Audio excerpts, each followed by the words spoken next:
Now for our story. Peggy Douglas, Aunt Mary's niece, has just put in a phone call to Wakefield's bank. The bank where Bill Meade has accepted a job from David Bowman. Hello, I'd like to speak to Bill Meade. Oh, it is? Well, hello, Bill. This is Peggy. You did? I guess my voice hasn't changed very much. I'm fine, thank you. Bill, the reason I called, I'd like to see you well, today, if possible.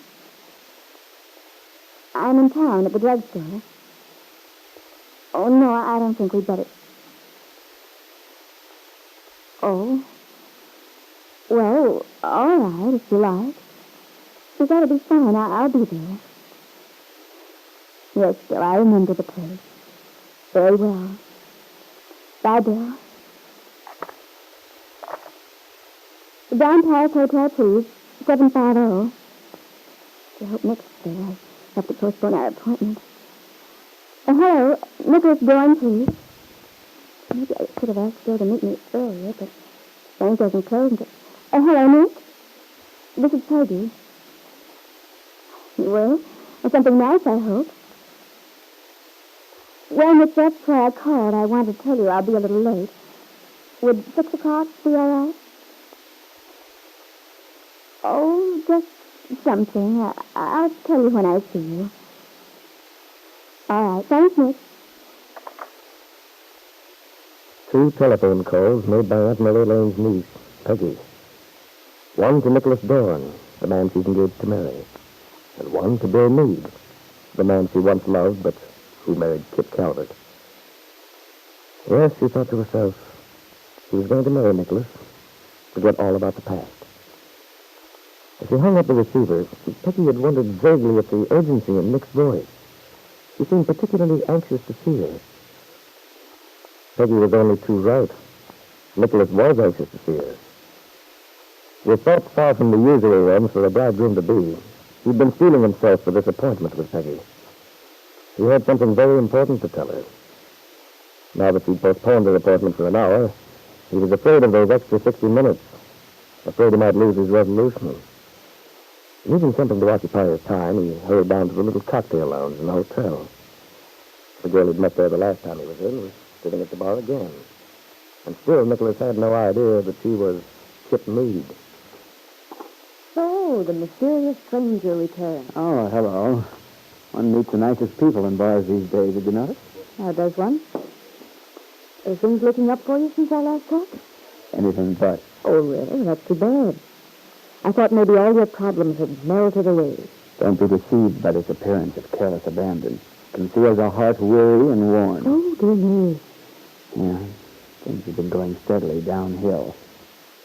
How about you? Likewise. Oh, that's too bad. Well, for my part, I've decided what I'm going to do. Well, that's half the battle, if you can stick to it.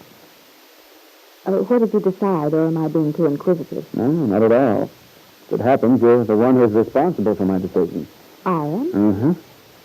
Remember, you told me not to knock my head against the stone wall, Mary hoping I could win the gal's heart later with my beauty and charm?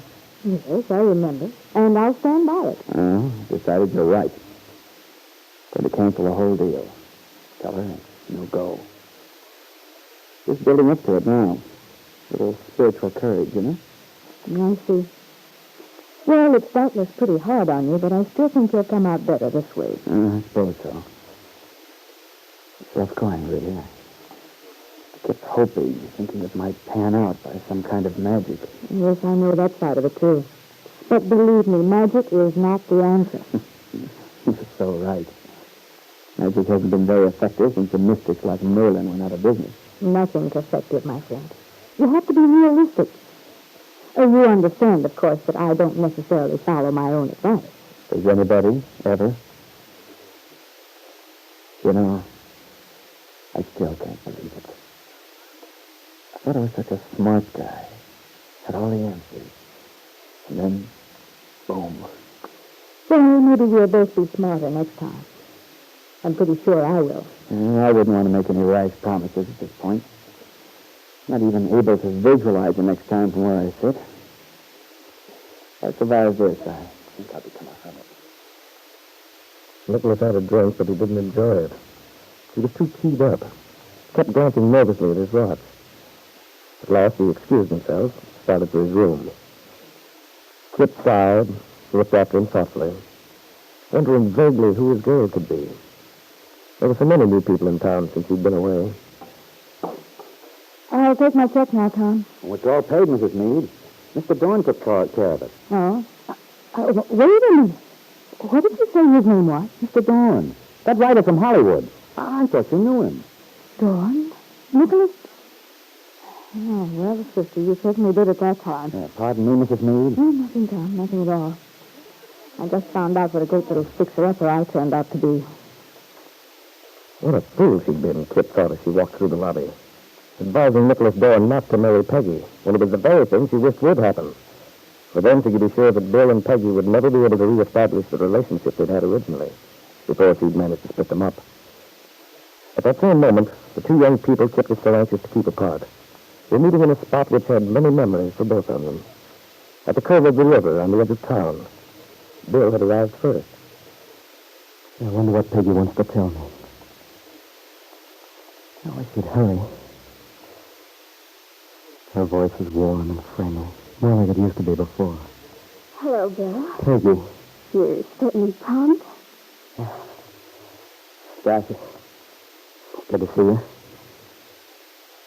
Well, I haven't been here for ages. No, neither have I. Everything looks the same, though. Yeah? It's funny. The outside things don't change. No. I've thought of that, too. Sometimes it's sort of hard to believe.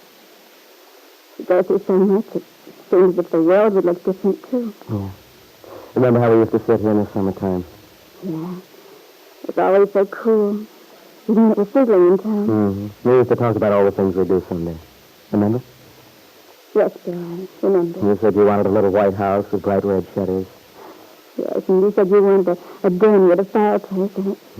And a work shed with a... What was that kind of a saw? A circular saw. So I could make things for you for the house.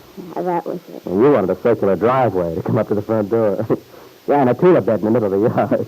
The kitchen was going to be yellow with blue curtains. Mm-hmm. And an enormous living room, and a row of animals marching all around the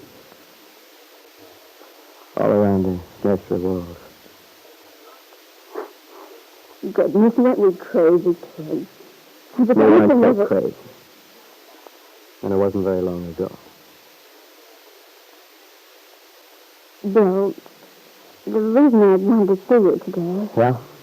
I wanted to tell you that I've done you an injustice, and I'm sorry. Oh, no, Peggy, you mustn't talk that way.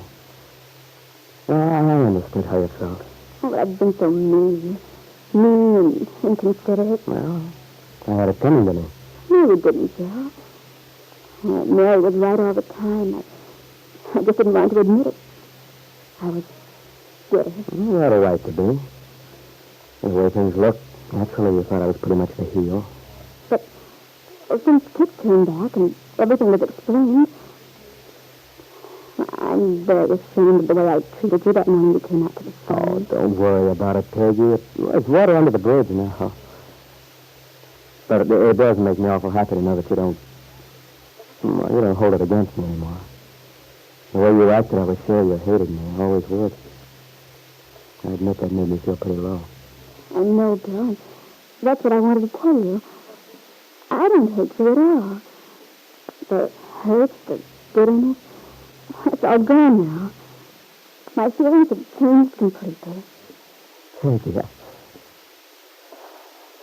I can't believe it. It's true, Bill. I wanted you to know so that when we both go ahead with our new lives, we won't feel we're building them on unhappiness and misunderstanding. New lives, Peggy. I don't understand. What new lives do you mean? Bill Meade looked anxiously into Peggy's face as he asked the question. There'd been a note in her voice, a solemnity which frightened him. Perhaps Bill thought he'd misunderstood her. Perhaps Peggy's answer would not be the one he hoped to hear.